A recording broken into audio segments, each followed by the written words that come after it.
تو اس حوالے سے گوجرانوالہ بھر میں اقبال کو خراج تحسین پیش کرنے کے لیے بہت سی ایکٹیویٹیز ہوئیں. یقیناً آپ نے بھی کنڈکٹ کی ہوں گی، آرٹس کونسل کی جانب سے بھی، ڈسٹرکٹ گورنمنٹ کی جانب سے بھی. تو آپ نے اس سال 2022 میں اقبال کو سیلیبریٹ کرنے کے لیے کون سی ایکٹیویٹی کنڈکٹ کی؟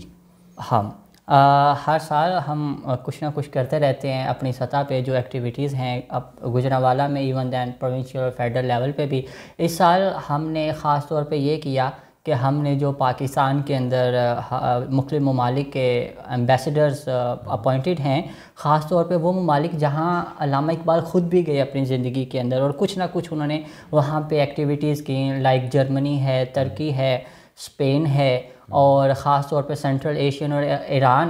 یہ جو ممالک ہیں جن کا علامہ اقبال سے کسی نہ کسی وے میں ایک کنیکشن ہے، ہم نے ان ممالک کے ایمبیسڈرز کو، ان کے فورن ایمبیسڈرز کو اسپیسیفکلی پیغامات بھی اس بار بھیجے کہ اقبال صرف ہمارا نہیں ہے، وہ تمام چاہنے والوں کا ہے جو بھی ان سے پیار کرتے ہیں، ان کی شاعری سے محبت رکھتے ہیں. ایک تو ہم نے اس بار ایک ایڈیشنل کام یہ بھی کیا، اور اس کے علاوہ ہم نے پروگرامز بھی کیے 9 نومبر کے حوالے سے، اور پولیس کو ہم نے آن بورڈ کیا، اور پورے جو ہمارے ریجن کی پولیس ہیں ان کے ساتھ ہم نے سیمینارز کیے، اور یوتھ کے لیے بھی کچھ ہم نے ایکٹیویٹیز، کوئز کمپٹیشنز بھی رکھے اس بار.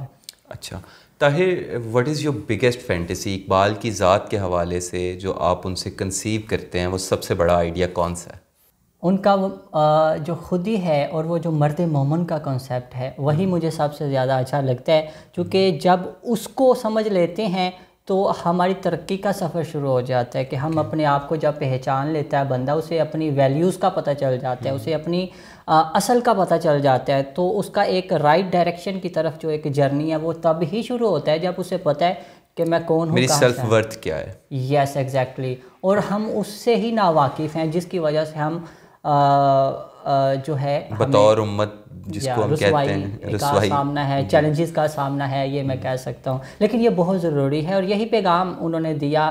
جیسے بہت فیمس شعر ہے، بچے بچے کو آتا ہے لیکن اس کا مطلب سمجھتے ہیں لیکن اس تک پہنچتے نہیں ہیں ہم. جیسے خود ہی کو کر بلند اتنا کہ ہر تقدیر سے پہلے خدا بندے سے خود پوچھے کہ بتا تیری رضا کیا ہے. وہ ہم اس مقام تک پہنچتے نہیں ہیں. اچھا طاہر، ہم آپ بھی اور میں بھی اپنے بچپن میں ایک وہ اقبال کی جو بڑی خوبصورت سی نظم تھی، لب پہ آتی ہے دعا بن کے تمنا میری، مطلب رائٹ فرام دا بگننگ ہم لوگ وہ ادائیگی کی طرف آ گئے ہوئے تھے، اور اس کو ایک کم از کم میرا خیال ہے 15-16 سال تو ہماری روٹین کا حصہ رہا ہے. مارننگ کی دعا اور مارننگ کا آغاز اس چیز سے ہوتا تھا.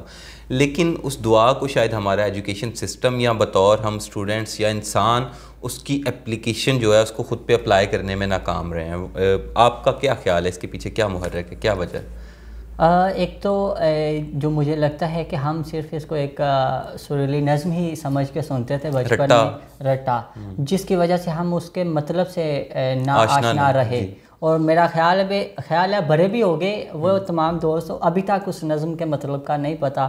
بہت سارے ایسے دوست ہیں، وہ یہی وجہ ہے کہ وہ اس کی اہمیت اور امپورٹنس سے کو نہ سمجھے اور اسے وہ فائدہ نہیں لے سکے. اور یہی وہ ساری بات ہے. ہمیں چاہیے کہ ہم اپنے بچوں کو جب وہ نظم پڑھاتے ہیں اسمبلیز کے اندر، اب تو اسمبلیز ویسے ہی بڑی انہوں نے نارڈاؤن کر دی ہیں، ختم کرنے جا رہے ہیں، اس طرح کی ساری چیزیں. ہم اپنے نصاب میں اقبالیات کھولیں، اپنے بچوں کو وہ سمجھائیں کہ اس نظم کا یہ مطلب ہے، پھر اس کا حقیقی مزہ اور لطف لے سکیں گے اور اس کا فائدہ بھی ہوگا. بالکل ایسے ہی. اچھا Tahir, when you set on this journey, اب جب آپ کے اس سفر کا آغاز ہوا اقبال کی ذات سے منسوب ہو کر، تو کیا گولز تھے آپ کے ذہن میں جو آپ اچیو کرنا چاہتے تھے؟ ہاں، پہلے تو یہ تھا کہ میں اس فیلڈ میں پیشنیٹ بہت تھا. میرے فادر کا بڑا رول رہا ڈے فرسٹ سے میری لیڈرشپ ڈیولپمنٹ کے اندر. نو ڈاؤٹ میں ابھی بھی ڈیولپنگ فیز میں سیکھ رہا ہوں، اور بہت سارے مشکل اوقات بھی آتے تھے. میرا فادر مجھے کہتا تھا جب مجھے کسی نئی اسکل کی فار ایگزامپل ضرورت پڑتی تو وہ مجھے کہہ دیتے تھے اوکے گو اینڈ لرن، اگر اسے تمہارا چکر چلتا ہے تو سیکھ لو. کیونکہ میں ایز این ایڈمنسٹریٹر بھی ایک این جی او کو رن کر رہا ہوں. اٹس آرگنائزیشن، اور آرگنائزیشنل اسکلز بڑی میٹر کرتی ہیں. یہ لٹریچر سے ہٹ کے اسکلز ہیں نا، ایڈمنسٹریٹو اسکلز. آج کل کے دور میں تو اٹس اے پراپر سائنس. یس. تو اس میں جو میرا گول تھا وہ یہ تھا کہ میں نے اس کو کیا کہ ایک تو یہ چیز ہے کہ علامہ اقبال کی ذات کیا تھی اور انہوں نے اپنی لائف میں کیا کیا چیزیں کیں، اور دوسری بات یہ تھی کہ اب وہ ہم سے اور اگلی نسل سے چاہتے کیا ہیں۔ جو وہ چاہتے ہیں وہ ہے ان کی فکر۔ میں نے اس کو فکر اقبال اس لیے رکھا کہ ہم وہ کام کریں گے جو وہ ہم سے چاہتے تھے اور جس مقام پہ وہ ہمیں دیکھنا چاہتے تھے۔ ہم نے اس فکر کو اڈاپٹ کیا اور اس پیغام کو، اس منشور کو، کہ وہ جو امامت کا سبق، وہ جو ایک کام ہے اللہ تعالیٰ ہم سے لینا چاہتے ہیں، جو وہ ہمیں کہتے بھی ہیں کہ سبق پھر پر صداقت کا، عدالت کا، شجاعت کا لیا جائے گا تجھ سے کام دنیا کی امامت کا، وہ جو امامت کا کام ہے اس کو لینے کے لیے یہ ساری چیزیں ہیں۔ جاوید نامہ میں ڈاکٹر اقبال نے بڑا بلیٹنٹلی یہ کنوے کیا ہے کہ اگر بطور قوم اور بطور انسان آپ کریٹیکلی، اور آپ کے اندر کریٹیوٹی نہیں ہے، کریٹیکل تھنکنگ نہیں ہے، تو you don't deserve to be called a Muslim. تو وہ اس قدر اپریشیٹ کرتے تھے کریٹیوٹی کو اور کریٹیکل تھنکنگ کو، لیکن اس کے باوجود ان کا پیغام جو ہم نے اڈاپٹ کیا، چلیں اس نسل نے جو کیا انہوں نے اس کا کچھ نہ کچھ ڈیلیور بھی کیا۔ ہم بطور ایک جنریشن اور آج کے دور کے جو چیلنجز ہیں، اقبال کے ان نظریات کو اور اس پیغام کو اس طرح سے پریکٹیکلی اپنے اوپر اپلائی نہیں کر پا رہے۔ حالانکہ اقبال نے جو ایک میراث چھوڑی تھی علم کے نام پہ، اس کا ایک بہت وسیع جانرا ہے، جس کو اگر آپ ان کی کتابوں کی ان کی تصانیف کی ایکسپلینیشن میں تشریح کے لیے کوئی 18,000 کتب لکھی جا چکی ہیں اب تک۔ تو ہم بطور قوم میں سمجھتا ہوں کہ ابھی تک ہم فیلئر ہیں ان کے پیغام کو کنسیو کرنے میں اور اسے اپنے اوپر اپلائی کرنے میں۔ تو ناظرین، اسی کے ساتھ طاہر باہو صاحب سے آج کے پروگرام سے اجازت چاہیں گے۔ انشاءاللہ اقبال کے حوالے سے اور طاہر باہو کی ذات کے حوالے سے مزید ڈسکشن کریں گے ہماری اگلی نشست میں۔ فی الحال کے لیے اجازت دیجیے، اللہ حافظ۔